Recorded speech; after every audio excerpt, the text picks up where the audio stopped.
Today's Bible reading will be Ezekiel 7, 8, and 9, and Hebrews chapter 10, verses 24 through 39. Ezekiel chapter 7. Moreover, the word of the Lord came unto me, saying, Also thou, son of man, thus saith the Lord God unto the land of Israel, the end is come upon the four corners of the land. Now is the end come upon thee, and I will send mine anger upon thee, and will judge thee according to thy ways, and will recompense upon thee all thine abominations. And mine eye shall not spare thee, neither will I have pity, but I will recompense thy ways upon thee, and thine abomination shall be in the midst of thee, and ye shall know that I am the Lord. Thus saith the Lord God. And evil, and only evil, behold, is come. And the end is come. The end is come. It watcheth for thee. Behold, it is come. The morning is come up unto thee, O thou that dwellest in the land. The time is come, the day of trouble is near, and not the sounding again of the mountains. Now will I shortly pour out my fury upon thee, and accomplish mine anger upon thee, and I will judge thee according to thy ways, and will recompense thee for all thine abominations. And mine eye shall not spare, neither will I have pity. I will recompense thee according to thy ways and thine abominations that are in the midst of thee, and ye shall know that I am the Lord that smiteth. Behold the day, behold it come. The morning is gone forth, the rod hath blossomed, pride hath budded. Violence is risen up into a rout of wickedness. None of them shall remain, nor of their multitude, nor any of theirs, neither shall there be wailing for them. The time is come, the day draweth near. Let not the buyer rejoice, nor the seller mourn, for wrath is upon all the multitude thereof. For the seller shall not return to that which is sold, although they were yet alive, for the vision is touching the whole multitude thereof, which shall not return.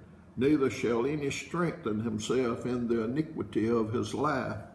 They have blown the trumpet, even to make all ready, but none goeth to the battle, for my wrath is upon all the multitude thereof. The sword is without, and the pestilence and the famine within. He that is in the field shall die with the sword, and he that is in the city, famine and pestilence shall devour him. But they that escape of them shall escape, and shall be on the mountains like doves of the valleys, all of them mourning, every one for his iniquity. All hands shall be feeble, and all knees shall be weak as water. They shall also gird themselves with sackcloth, and horror shall cover them, and shame shall be upon all faces, and baldness upon all their heads. They shall cast their silver in the streets, and their gold shall be removed. Their silver and their gold shall not be able to deliver them in the day of the wrath of the Lord. They shall not satisfy their souls, neither fill their bowels, because it is the stumbling block of their iniquity. As for the beauty of his ornament, he set it in majesty, but they made the images of their abominations and of their detestable things therein. Therefore have I set it far from them, and I will give it into the hands of the strangers for a prey, unto the wicked of the earth for a spoil, and they shall pollute it. My face will I turn from them, and they shall pollute my secret place, for the robber shall enter into it and defile it. Make a chain, for the land is full of bloody crimes, and the city is full of violence. Wherefore I bring the worst of the heathen, and they shall possess their houses. I will also make the pomp of the strong to cease, and their holy places shall be defiled. Destruction cometh, and they shall seek peace, and there shall be none. Mischief shall come upon mischief, and rumor shall be upon rumor. Then shall they seek a vision of the prophet, but the law shall perish from the priest, and counsel from the ancients. The king shall mourn, and the prince shall be clothed with desolation, and the hands of the people of the land shall be troubled. I will do unto them after their ways, and according to their deserts will I judge them, and they shall know that I am the Lord. Ezekiel chapter 8.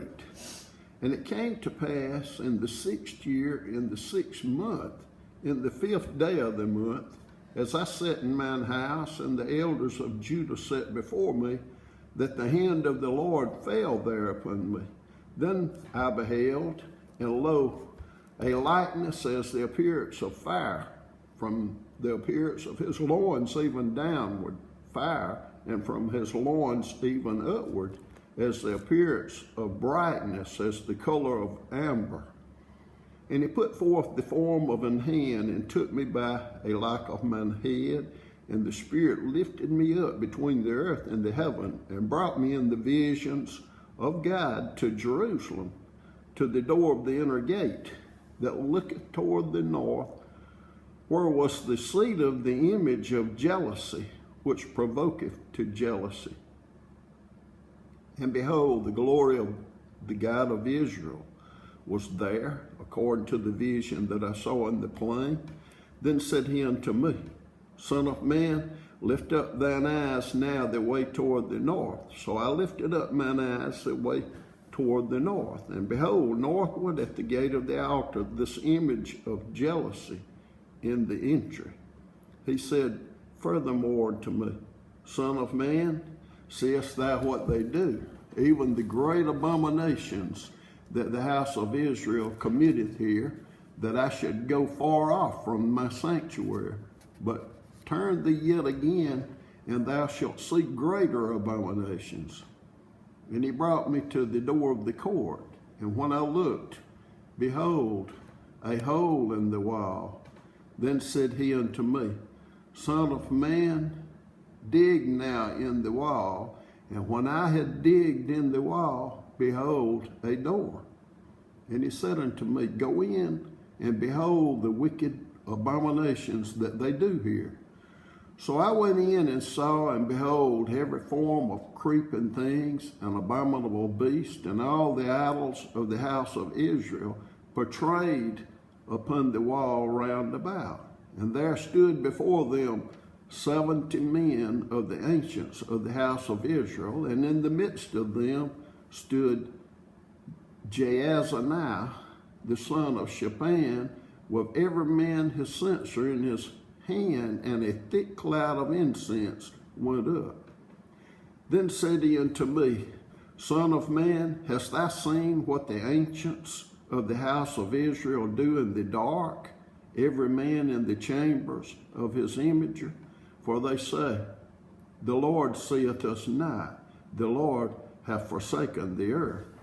He said also unto me, Turn thee yet again, and thou shalt see greater abominations that they do. Then he brought me to the door of the gate of the Lord's house, which was toward the north, and behold, there sat women weeping for Tammuz. Then said he unto me, Hast thou seen this, O son of man? Turn thee yet again, and thou shalt see greater abominations than these. And he brought me into the inner court of the Lord's house. And behold, at the door of the temple of the Lord, between the porch and the altar, were about 25 men with their backs toward the temple of the Lord, and their faces toward the east. And they worshiped the sun toward the east. Then he said unto me, Hast thou seen this, O son of man? Is it a light thing to the house of Judah that they commit the abominations which they commit here? For they have filled the land with violence, and have returned to provoke me to anger. And lo, they put the branch to their nose. Therefore will I also deal in fury, mine eye shall not spare, neither will I have pity. And though they cry in mine ears with a loud voice, yet will I not hear them. Ezekiel chapter 9. He cried also in mine ears with a loud voice, saying, cause them that have charge over the city to draw near, even every man with his destroying weapon in his hand. And behold, 6 men came from the way of the higher gate, which lieth toward the north, and every man a slaughter weapon in his hand. And one man among them was clothed with linen, with a writer's inkhorn by his side, and they went in and stood beside the brazen altar. And the glory of the God of Israel was gone up from the cherubim whereupon he was to the threshold of the house. And he called to the men clothed with linen, which had the writer's inkhorn by his side. And the Lord said unto him, go through the midst of the city, through the midst of Jerusalem, and set a mark upon the foreheads of the men that sigh and that cry for all the abominations that be done in the midst thereof. And to the others he said in mine hearing, go ye after him through the city and smite, let not your eye spare, neither have ye pity. Slay utterly old and young, both maids and little children and women, and come not near any man upon whom is the mark, and begin at my sanctuary. Then they began at the ancient men which were before the house, and he said unto them, defile the house, and fill the courts with the slain, go ye forth. And they went forth and slew in the city, and it came to pass while they were slaying them, and I was left, that I fell upon my face and cried and said, ah, Lord God, wilt thou destroy all the residue of Israel in thy pouring out of thy fury upon Jerusalem? Then said he unto me, the iniquity of the house of Israel and Judah is exceeding great, and the land is full of blood, and the city full of perverseness. For they say, the Lord hath forsaken the earth, and the Lord seeth not. And as for me also, mine eye shall not spare, neither will I have pity, but I will recompense their way upon their head. And behold, the man clothed with linen, which had the inkhorn by his side, reported the matter, saying, I have done as thou hast commanded me. Hebrews chapter 10, verses 24 through 39. And let us consider one another to provoke unto love and to good works, not forsaking the assembling of ourselves together, as the manner of some is, but exhorting one another, and so much the more as ye see the day approaching. For if we sin willfully after that we have received the knowledge of the truth, there remaineth no more sacrifice for sins, but a fearful looking for of judgment and fiery indignation, which shall devour the adversaries. He that despised Moses' law died without mercy under 2 or 3 witnesses. Of how much sore punishment suppose ye shall he be thought worthy, who have trodden under foot the Son of God, and have counted the blood of the covenant wherewith he was sanctified an unholy thing, and have done despite unto the Spirit of grace? For we know him that hath said, vengeance belongeth unto me, I will recompense, saith the Lord. And again, the Lord shall judge his people. It is a fearful thing to fall into the hands of the living God. But call to remembrance the former days, in which after ye were illuminated, ye endured a great flight of afflictions, partly whilst ye were made a gazing stock, both by reproaches and afflictions, and partly whilst ye became companions of them that were so used. For ye had a compassion of me in my bonds, and took joyfully the spoiling of your goods, knowing in yourselves that ye have in heaven a better and an enduring substance. Cast not away therefore your confidence, which hath great recompense of reward. For ye have need of patience, that after ye have done the will of God, ye might receive the promise. For yet a little while, and he that shall come will come, and will not tarry. Now the just shall live by faith. But if any man draw back, my soul shall have no pleasure in him. But we are not of them who draw back unto perdition, but of them that believe to the saving of the soul.